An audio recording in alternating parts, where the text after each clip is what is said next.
Hola viewers, welcome back to FCBM TV. Champions League kembali selepas hampir 6 bulan berehat ekoran pandemik COVID-19. Barca akan menyambung tugas yang tergendala Februari lalu dengan perlawanan timbal balik menentang Napoli awal pagi Ahad ini pada pukul 3 pagi. Barca akan menerima kunjungan Napoli ke Nou Camp selepas seri 1 sama di perlawanan pertama hasil jaringan Mertens dan Griezmann. Antara perlawanan round 16 yang akan bertanding minggu ini adalah Real Madrid menentang Man City yang akan kick off sehari sebelum perlawanan Barca. Real Madrid kalah 2-1 di laman sendiri tempoh hari dan harus menang sekurang-kurangnya 2-0 di Manchester nanti.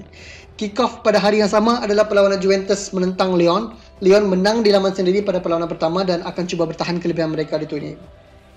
Perlawanan Bayern dan Chelsea akan kick-off serentak dengan perlawanan Barca. Chelsea kalah 3-0 di laman sendiri sebelum ini dan menggalas tugas yang sukar untuk berdepan Bayern di Munich. Pemenang di antara Bayern dan Chelsea akan berjumpa dengan Barca sekiranya Barca layak ke suku akhir nanti. Barca akan berdepan Napoli tanpa Sergio Busquets yang digantung perlawanan. Umtiti cedera dan Arturo Vidal digantung perlawanan selepas menerima kad merah di perlawanan sebelum ini menentang Napoli. Dembele yang dijangka akan kembali menentang Napoli namun telah ditinggalkan dari skuad. Lenglet dan Araujo dikuatiri cedera sebelum ini disertakan dalam skuad. Napoli akan bertemu Barca tanpa pemain tengah simpanan Maximovic dan pemain tengah utama Kostas Manolas. Kapten pasukan Insigne juga turut terlepas perlawanan ini akibat kecederaan. Sejak bola sepak kembali, Napoli telah bermain 12 perlawanan Serie A di mana mereka menang 7, seri 2 dan kalah 3, menamatkan musim Serie A di tempat ke-7. Mereka mampu menang menentang Roma dan seri menentang AC Milan, tetapi tidak berjaya memenangi Parma dan Bologna yang berada di tangga lebih tercorot Liga Serie A. Namun apa yang mengejutkan adalah persembahan mereka di Coppa Italia. Walaupun tidak merekodkan kemenangan di semifinal dan final, mereka membuktikan bahawa mereka adalah pasukan yang kuat dengan bertahan dan muncul juara Coppa Italia menentang Juventus selepas sepakan penalti. Napoli adalah kelab yang sangat tidak konsisten dalam permainan mereka, oleh itu sukar untuk memandang rendah pasukan ini. Susah untuk kita menganggap mereka akan berdepan kita dengan form yang bagaimana. Barca pula berada di form yang sangat membimbangkan. Awal Jun kita berada di 2 mata di hadapan Real Madrid sebagai pendahulu La Liga. Namun kita tamat Liga 5 mata di bawah Real Madrid. Kemenangan 5-0 pada hari terakhir masih tidak cukup untuk membuktikan bahawa pasukan ini mampu bersaing di Liga Juara-Juara. Barca dilanda konflik di atas dan di luar padang. Dan jika Napoli bercadang untuk menang lawan Barca, inilah masa yang paling sesuai untuk mereka.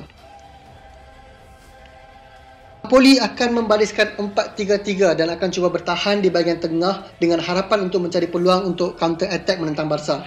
Napoli perlukan gol dan tidak mampu untuk bertahan sepenuhnya menentang Barca. Ini barangkali akan membuka ruang yang serangan yang lebih banyak untuk Barca. Gattuso berdepan masalah di bahagian pertahanan. Tanpa Manolas dan Maximovic, dijangka Lorenzo yang selalunya bermain di right back untuk menggalas tugas centre back bersama Koulibaly. Jesus di bahagian right back seperti biasa, Rui di left back. Gattuso akan membariskan midfield yang lebih kompak yang dibarisi oleh Deme, Zielinski dan Ruiz. Ruiz adalah antara pemain yang harus Barca sekat kerana mempunyai kebolehan hantaran panjang dan rembatan jarak jauh yang sangat tepat. Di bahagian hadapan, ketiadaan Insigne akan memberi peluang kepada Lozano di bahagian sayap kiri, manakala Callejon akan kekal di sayap kanan berganding dengan Mertens.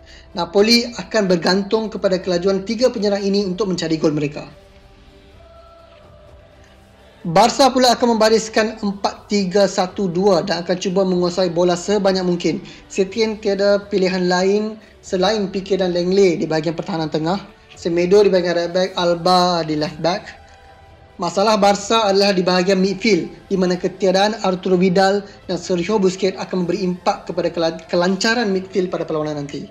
Setien kemungkinan akan menurunkan De Jong sebagai defensive midfield, manakala Rakitic dan Sergio Busquets sebagai center midfield. Namun lainan ini akan menyebabkan midfield yang terlalu fat dan tiada kreativiti, maka Setien harus menurunkan Puig di tempat Sergio Roberto. Di bahagian hadapan, Messi seperti biasa akan bermain di belakang Griezmann dan Suarez di hadapan gol lawan. Barca harus sentiasa bersedia untuk mengekang counter attack Napoli. Taktik Setien yang akan bermain wing terlalu tinggi akan membuka ruang terlalu banyak untuk Napoli untuk counter attack. Jika Barca tidak memenangi Champions League musim ini, Barca akan mengakhiri musim ini tanpa piala buat pertama kali sejak bertahun-tahun lalu. Kita masih ada 4 perlawanan dari kemenangan Champions League. Barca harus meletakkan segala konflik di tepi dan fokus dalam perlawanan ini. Barca harus menyerang secara bertubi dari minit pertama dan cuba memaksa Napoli bertahan secara lebih deep bagi mematahkan harapan mereka untuk counter attack. De Jong dan Rakitic harus bangkit perlawanan ini, dan yang penting sekali MSG harus berkesan perlawanan ini. Itu sahaja cara untuk kita layak ke suku akhir. Alright viewers, thanks for watching. Jangan lupa like, share dan subscribe.